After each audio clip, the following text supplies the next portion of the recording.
Hello, it's Joe Gaming Galley here, and yeah, we've got another story time. Basically following my gaming journey. So yeah, I've just got this one to do and one more, and then I do like a recap and go through my first console to my last one, I guess. So yeah, it's a story about like me getting a Mega CD. So yeah, I I thought it was a NES that I sold because I was talking to my brother the other day, and yeah, I thought it was the NES that I traded in, but actually, I had a weird feeling it was the Super Nintendo that I traded in for the Mega CD. But it was a while back, so it's, it was some time ago. So yeah, so yeah, basically, I had a SNES which I did up. It was a bit grotty looking. It just needed a good clean inside and out.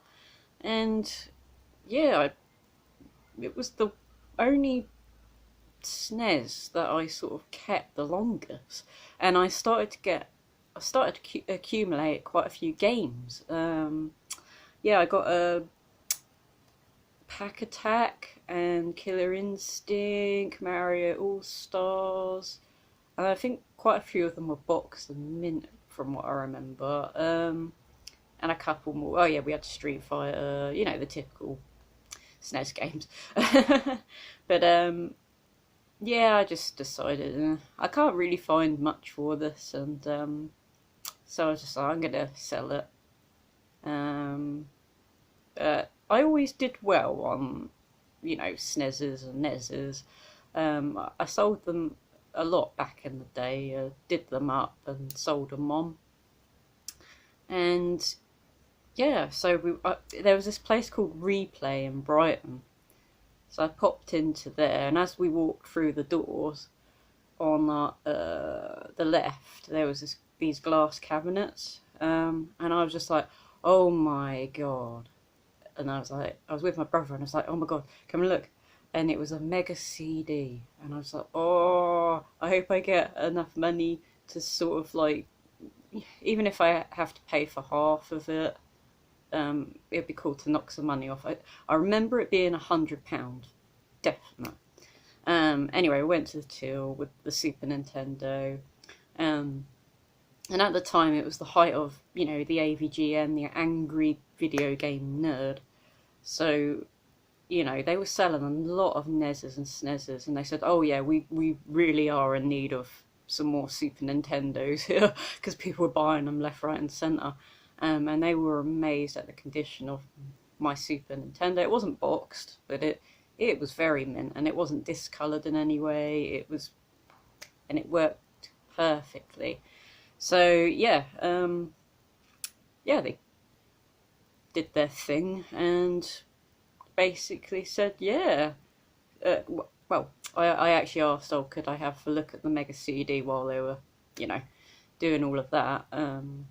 And they said, so you can have the Mega CD.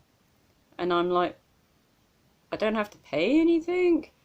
No, because, your Super Nintendo's absolutely mint. And there was quite a few games with it, I remember. I can't remember how many games I had. It was quite a few. But yeah, I couldn't believe it because I didn't really pay much for it. And yeah, so I end up getting this Mega CD, and it was a straight swap for the Super Nintendo I had, and I don't regret it. Oh, just love this console so much. I'm a Sega girl. And I never had a NES or a SNES growing up. My first console was the Sega Mega Drive, so, I was well into my Sega stuff, so getting that Mega CD, oh my god, it was the best day ever. And my favourite is the Mega CD 1. I know there's like, everyone's like Mega's multi-mega, the Mega CD 3, isn't it, or whatever, I suppose, technically. Yeah, the multi-mega. Everyone says that's their favourite, but no. I'm sorry, but I prefer this version, the original Mega CD. Um, but yeah, so we ended up getting that. It's a really short story, so I will talk about the NES, which was what I thought I sold on, but talking to my brother, he's like, no, no, no. But yeah, there was this NES I got in a bundle. So I ended up getting, this was at some sort of junky place, I suppose. And yeah, it was an Atari 2600, a Mega Drive 1, and the NES. I didn't need any more Mega Drives, so I cleaned it up and sold that on very, very quickly. The Atari 2600 I still have to this day. And yeah, the NES, oh my god, it needed a lot of work. It was absolutely filthy, caked in filth. It also didn't have the front flap to it, where the cartridges go in. So I had to order a part for that, I remember. Anyway, I opened it up and cleaned it inside. It was so gross. I guess because it didn't have the flap, possibly. So I think there was a spider once that was living in there, because there was like web and like, you know, eating bugs, and it was disgusting. It was just so much filth in there and dead things, dead insects, and you know, oh, it was nasty. I was wearing gloves. I did not want to touch any of that. But yeah, I'm glad I cleaned that NES up. Before putting carts and that's for sure, because it was a state inside and out. Yeah, cleaned it inside and out, got the front cartridge flap thing, and it looked absolutely lovely afterwards. I wish I had pictures to show you guys, but it made a huge difference to it, and yeah, it worked absolutely fine. I kept that for a while, and you know, I like to keep them for a while and sort of play games on it and make sure it's fully working. Yeah, and it ran perfectly fine. My brother said that I gave him that.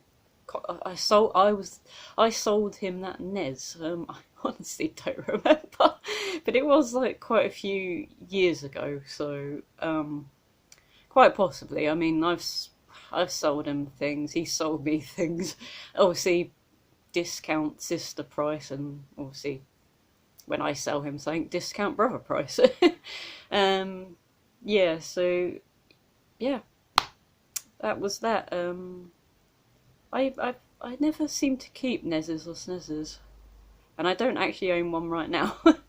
But I you know, like I say, it's not. I never grew up with those consoles, so I don't have any, you know, attachment, I guess, to them. Yeah, so I would never play it if I got one. So anyway, that's my gaming story. It's kind of a short one. We got one more gaming story to go. That would be my last consoles.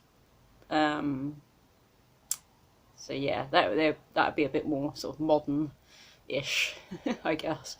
And then I do a video where I'm gonna run through everything, my entire gaming history, super quick as possible, from my first to my last. Because there's you know, I never talked about. I had an Atari Lynx. I didn't talk about that. There's not much to say, but you know, we'll add that in. You know, any little bits, yeah. And I tell you my gaming journey.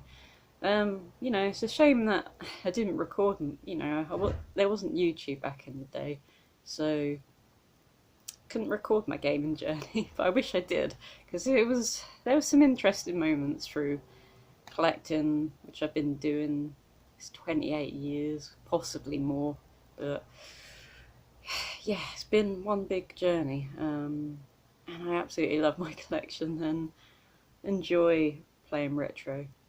So yeah, thanks for watching, and yeah, I will bring another gaming story to you soon. Yeah, after I go through all my console and handheld history, Once I've done all of those, I'll just move on to sort of stories that are gaming related. So the stories won't end, there'll be more stories, and there will definitely be some more gameplay videos. Yeah, so there's so much more, and obviously more. There will be a lot of topic videos coming up. I have seen your guys' ideas, and I've been writing them in the book. So I will get to each and every one of your ideas for topics, and we'll do them all. I've literally written every single one in a book, so I will do them all. You got very good ideas, so thank you guys. And I also have my own ideas for topics, so yeah, we've got a hell of a lot of topic videos to do, and I can't wait to get them done. So yeah, anyway, thanks for watching, and bye.